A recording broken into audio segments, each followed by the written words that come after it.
Boa noite.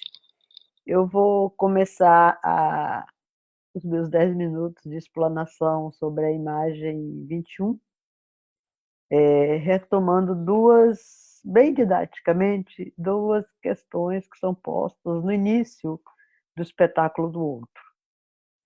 A primeira é a afirmação clara e consistente de Hall, quando ele diz que se trata de uma reflexão sobre representação. O espetáculo do outro é uma reflexão sobre a representação. E ele esclarece. Uma reflexão sobre práticas de produção de significação. Então, a representação é entendida como produção de significação. A segunda é quando ele se pergunta se o repertório de representações da diferença racial, se ele continua o mesmo, se ele resiste e se reitera ao longo do tempo, ou se ele sofre alguma alteração. Com essas duas questões em mente que eu chego à seção 3, que é o meu objetivo, né? Que ele intitula Corpos Celestiais, né?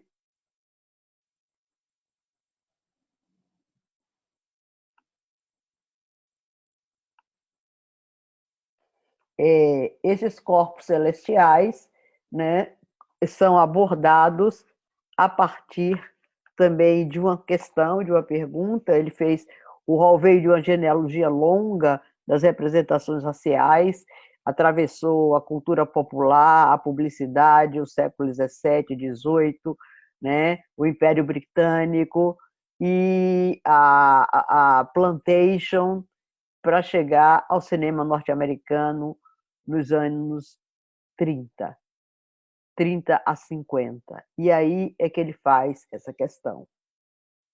É claro que com o cinema norte-americano, ele vai, digamos, recapitular e organizar os estereótipos que se firmaram, se consagraram e se firmaram a partir de então, e faz a seguinte pergunta: será que ninguém conseguiu transcender esse regime de representação racializada no cinema norte-americano até a década de 1960?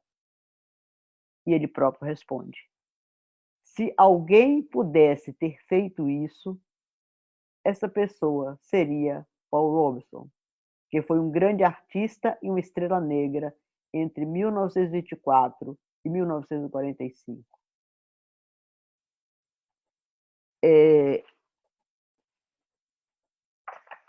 Três imagens de Paul Robeson estão nessa sessão, mas eu vou me dedicar apenas a esta, que é a terceira imagem. As duas anteriores apresentam o Robeson em Jericó, caracterizado como um africano, um herói africano, e outra, Robeson em trajes civis ocidentais, entre duas outras pessoas responsáveis pela filmagem, né, numa paisagem africana. Mas essas imagens foram já trabalhadas e o meu foco aqui vai estar sobre essa. Essa é uma fotografia de Paul Robeson, feita por Nicholas Murray, que era um fotógrafo bastante prestigiado à época e que produziu uma coletânea de imagens intituladas o Olho Revelador, sobre personalidades dos anos de 1920. Então, essa fotografia de Robson faz parte dessas imagens. O primeiro dado peculiar é que, ao lado de dezenas de imagens de homens vestidos, intelectuais, artistas, todos formalmente vestidos e todos posicionados em fotos de meio corpo, existem três imagens apenas, três fotografias de corpos despidos. Uma delas é de Robson, o artista e ativista, cantor negro, e as outras duas são de dois dançarinos. Essa imagem de Robson, ela tem teve uma larga circulação, porque na mesma época, ainda na década de 20, ela foi transformada num cartão postal, né? Desde o século XIX, havia o hábito de imprimir como postal, né? Ou seja, em papel cartonado, imagens de negros e negras que eram vendidos e que as pessoas adquiriam e levavam para casa e enviavam para os amigos. Era uma forma, digamos, de apropriação de uma imagem, né? Predominantemente, essas imagens eram de mulheres negras, despidas ou exoticamente vestidas e sempre em posições sedutoras. Essa não é, de fato, uma fotografia no sentido de um retrato, de Paul Jameson, mas é uma imagem estilizada, fortemente estilizada, né, que ecoa inúmeras imagens e referências do imaginário ocidental cristão, certo? E que passam, evidentemente, para todos, né, incontornavelmente, uma imagem de submissão, né, de resignação, de sofrimento, de contenção. Então, é surpreendente, porque, de um modo geral, todas as notícias que se tem de Robson, e principalmente a imagem anterior, que é ele na África, de terno, em pé, entre dois homens brancos, a figura dele é visivelmente maior e mais imponente. Então, todas as imagens que tem da grandeza, da estatura de Robson estão neutralizadas, estão dobradas nesta posição de joelhos, né? Então, essa foto, de alguma maneira, trabalha contra a grandeza, contra a potência de Robson, né? Tanto a potência física como a potência artística e quanto a potência política, a meu ver, principalmente. Essa forma passiva e, de alguma maneira, feminizada, que o Robson nos é apresentado nessa fotografia. Se nós observarmos os detalhes, né? Esse detalhe, até os pés, a posição dos pés, dos dedos dos pés, reforçam a genuflexão. Os braços estão cruzados como se estivessem atados, embora não haja, evidentemente, nenhuma corda, nenhuma corrente, mas os braços estão firmemente presos nessa posição, né? O rosto se inclina e se afasta do ponto de vista do espectador. É como se fosse uma imagem que fugisse a uma contemplação frontal, né? O Jeffrey Stewart, que tem um estudo que dá origem, inclusive, ao título, né, Os Corpos Celestiais, sobre Robson, e diz o seguinte, que essa imagem de joelho, essa imagem dobrada, né, e sofrida de Robson evoca, né, essa postura evoca a Pietà. Eu trouxe para vocês uma imagem da Pietà, não é a de Michelangelo, é a de Daniele Crespi, mas eu escolhi, é muito próxima, mas me parece que a posição do corpo está mais próxima ainda da posição do Robson. O Stuart faz um comentário, uma Pietà, ele é apresentado como o corpo, uma Pietà sem figura materna, uma Pietà que não tem quem lhe sustente, certo? Me parece mais do que a Pietà, o que me evoca a fotografia do, do Murray, essa fotografia do Murray, é muito mais a imagem do discóbolo, embora seja uma evocação por contraste, né? Porque, por um lado, há uma inclinação ao dobrar-se do corpo, mas é como se fosse um discóbolo interditado que nós vemos, né? Um discóbolo que está privado do seu movimento, que segura o seu braço, porque não pode se movimentar, não pode disparar.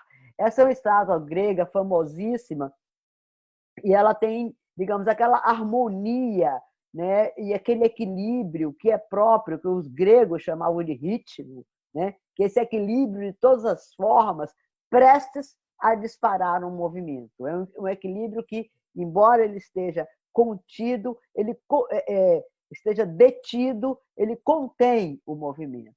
Então, nesse sentido que a posição do Robson me parece é como se fosse um discóbolo interditado, castrado, impedido de lançar a sua força, interditado no seu ritmo, né? Essa é a figura que o Murray nos oferece. É interessante também considerar, né, que a nudez do homem negro, que é um objeto de forte interesse, essa nudez que evoca o homem primitivo, ela não está apresentada na sua potência, exatamente o contrário. Essa nudez está subordinada, está contida, né, por essa posição. É como se eu lembro de uma expressão do Florestan Fernandes, que ele vai dizer que a população negra, né, negra brasileira, que foi libertada em algum momento do escravismo, ela nunca se tornou uma população livre. Ela continua ela ficou retida numa categoria especial de liberto. Então, o homem negro não é possível de vê-lo como homem livre, mas sim como um liberto, ou seja, aquele que tem o estigma e a marca, né, da subordinação. Então, essa imagem, de alguma maneira, me evoca essa ideia também, né? Essa postura que, digamos, sufoca uma humanidade negra poderosa e que essa humanidade negra poderosa é vista como algo ameaçador. Essa é uma maneira de dobrá-la. E aí é literalmente um corpo dobrado.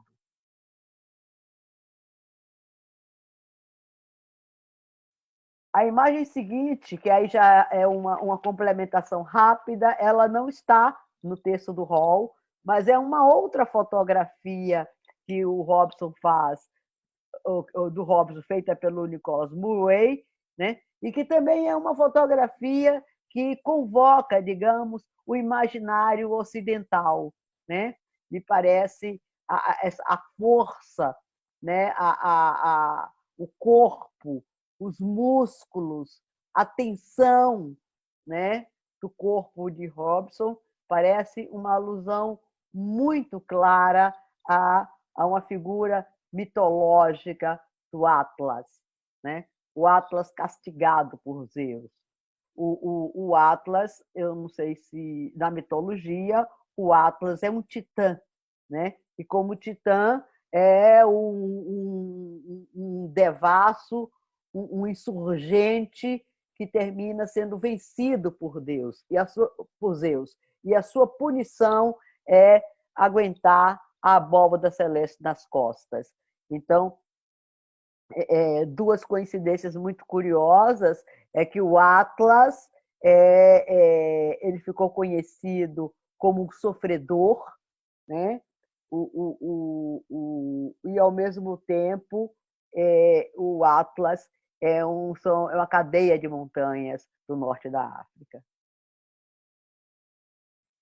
Uma outra imagem, uma outra fotografia de Paul Robeson, feita por Nicholas Murray, no mesmo ano, é uma série, como vocês estão vendo, né? Que é uma espécie de levantar-se daquela posição.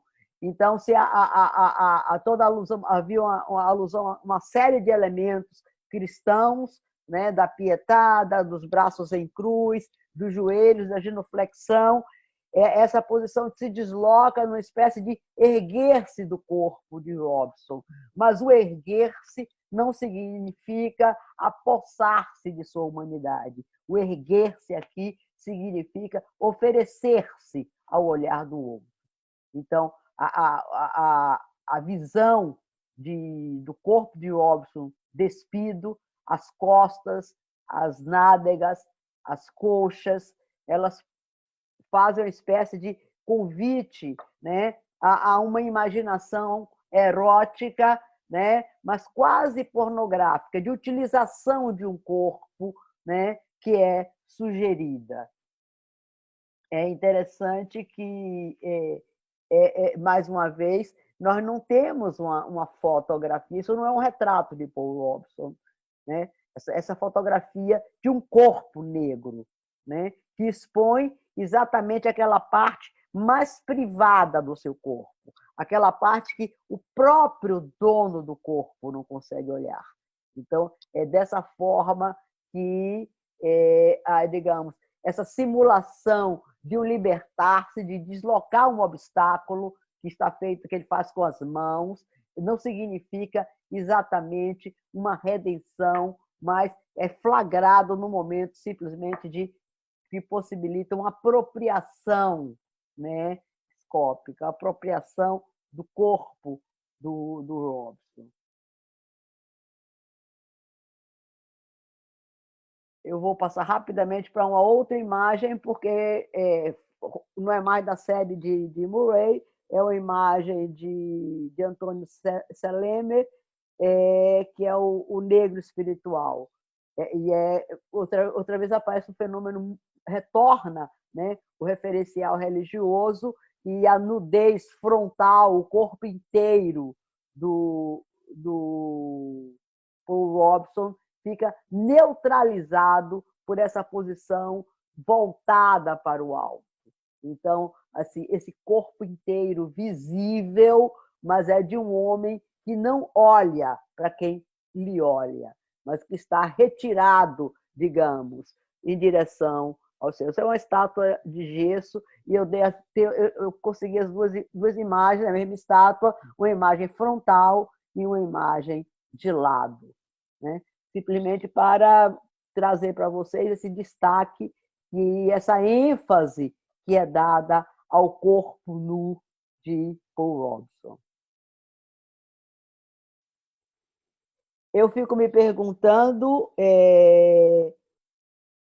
por que em nenhum momento todo o texto, todo o segmento, toda a seção dos corpos celestiais são um esforço de Hall e de Dyer, em parceria, diga-se de passagem, para compreender o sucesso de Robeson. Porque o Robeson era capaz de ter uma repercussão tão ampla e tão consistente, tanto no público negro quanto no público branco. Eles tentam responder isso invocando a música, né? A música que soava de uma forma para aquele público negro, como lamento e, ao mesmo tempo, como expectativa, como libertação, como transcendência de uma situação, e que para o público negro, para o público branco, ela era ouvida como um lamento, como uma nostalgia. Mas, de qualquer maneira, ela tinha uma comunicação sensível, com expectativas muito diferentes. Da mesma forma, o que ele considera o ativismo, desculpem, né? O que ele considera o atavismo de Jameson, quer dizer, o interesse e a reincidência de filmes, de imagens que trouxessem a África, que o apresentassem num cenário africano, que oferecessem narrativas de que ele pudesse encarnar um personagem africano. né? E isso é visto como, digamos, uma certa dimensão de exotismo que interessa ao público branco e, ao mesmo tempo, com uma dimensão de autenticidade, de tradição, de memória que interessaria ao público negro, né? Essas duas tensões são bastante interessantes. O que não se cogita, e isso que me pareceu mais surpreendente, é que em nenhum momento eles cogitam que o imenso prestígio, a circulação, a acolhida, a força, né, do Paul Robeson estivessem ligados à sua militância política, né? E essa militância política transcendeu muito os Estados Unidos. Na verdade, ela se constituiu, né? Embora na década de 20 o Robeson tenha participado da renascença do Harlem, tenha sempre se articulado as lideranças negras nos Estados Unidos, mas é na Inglaterra, através do diálogo, da aproximação com a classe trabalhadora britânica, com os sindicatos, é que o Robeson efetivamente se lança no mundo político, se relaciona com grande parte dos intelectuais e de políticos e de lideranças da esquerda, né? E é uma atuação em nível internacional absolutamente consistente, né? Ele vai para Londres na década de 20, depois ele retorna nos anos 30. Em 1934, ele se matricula num curso para estudar línguas africanas e culturas africanas na Universidade de Londres, nesse sentido de dar mais consistência à sua atuação. Em 34, ele vai à União Soviética, ele vai à Rússia, convidado por ninguém menos do que o Sergei Eisenstein, o cineasta, né? Chegando a Moscou, ele faz uma declaração absolutamente enfática e tocante, dizendo que aqui eu não sou um negro, mas sim um ser humano pela primeira vez em minha vida. Eu estou em plena dignidade humana.